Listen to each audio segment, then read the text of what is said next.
बिनि थाखाय बयबो भारत सरकारखौ आपिल खालामनांगौ गहोनायनि थाखाय आरो गुवाहाटी सेन्ट्रेल जेलाव थानाय हाई कर्टआव थानाय केस आरो NIA कर्टआव थानाय केस बिथांमोनखौबो बख'नायनि थाखाय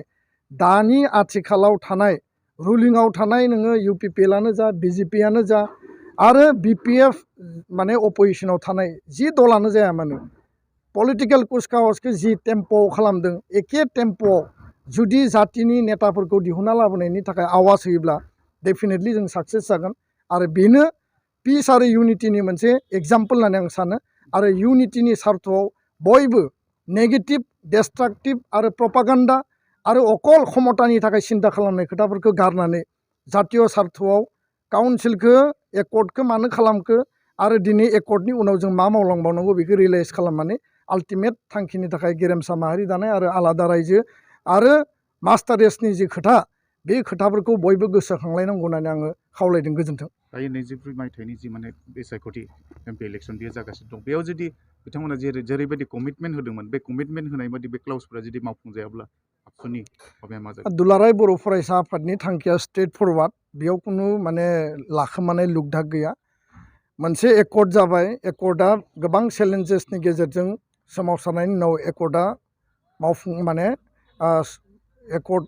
बेखौ मावफुंनाय जाबाय आरो एकर्ड खालामखांनायनि उनाव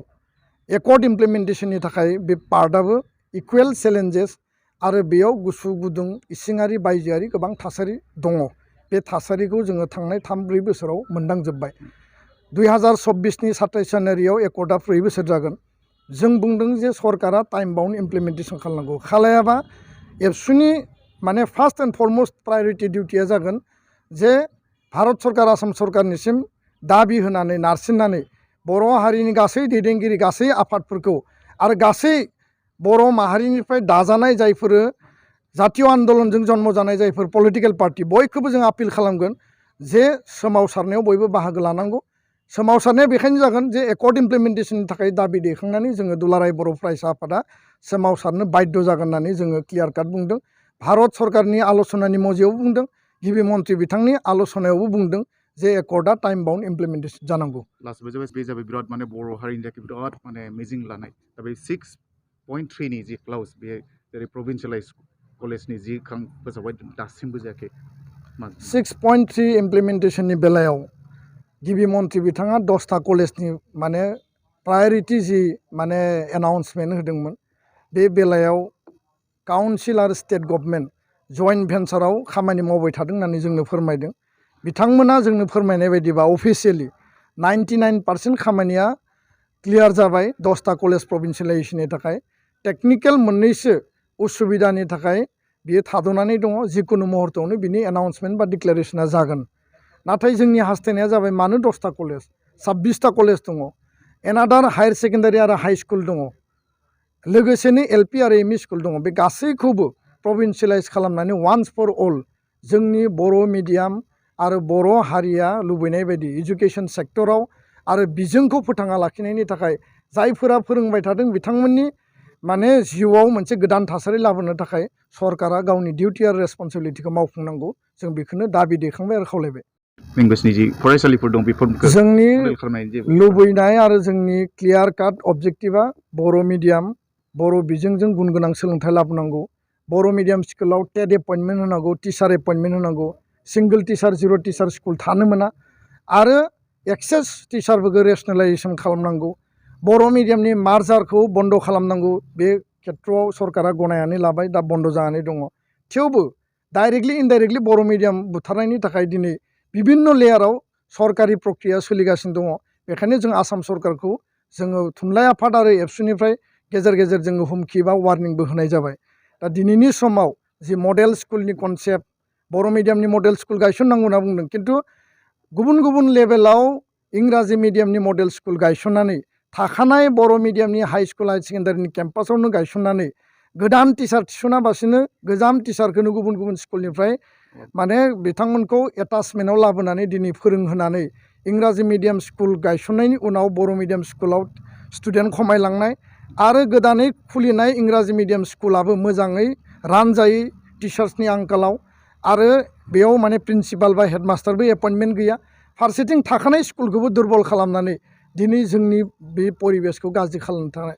थासारिखौ जों नुनो मोन्दों। बेखायनो जों खावलायदों जे लकेल आनसलिक आरो डिस्ट्रिक्ट लेभेलाव साहित्य सभानि प्राइमारि आरो जिल्ला लेभेलाव सावरायनानै जेराव प्रायरिटि दङ आरबान एरियायाव गायसनथों। जों इंराजि मिडियामनि बिरोधि नङा, खिन्थु बाथ्राया जाहैबाय जे थाखानाय केम्पासाव नङा, जेराव भेन्सार बर' मिडियाम स्कुल दङ, सरकारि बर' मिडियाम स्कुल दङ, बे जायगायाव नङा। दा बेखाय बे बाथ्राखौ पलिसिखौ नितिखौ सरकारा सोलायनांगौ आरो सोलायाबा बे लकेल लेभेलाव बेखौ बन्द' खालामनाय जागोन। जोङो गासै बिटिआरनि गुबुन गुबुन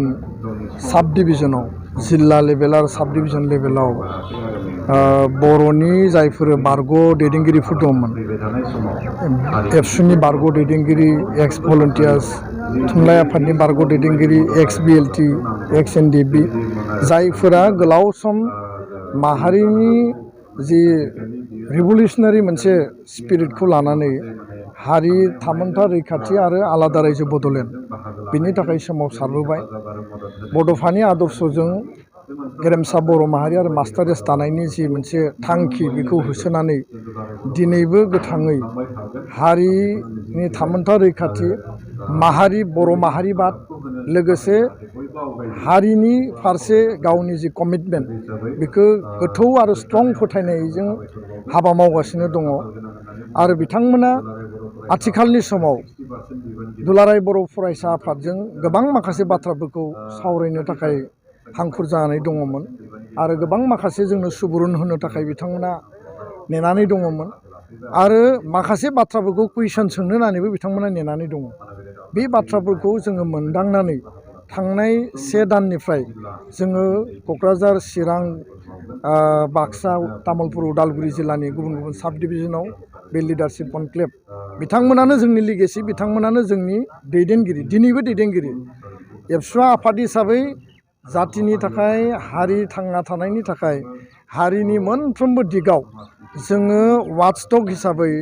नोजोर होगिरि हिसाबै खैफोद आफोदनि समाव जोङो दाबो नेनानै दङ, बेंनानै दङ आरो जोथोन लागासिनो दङ। खिन्थु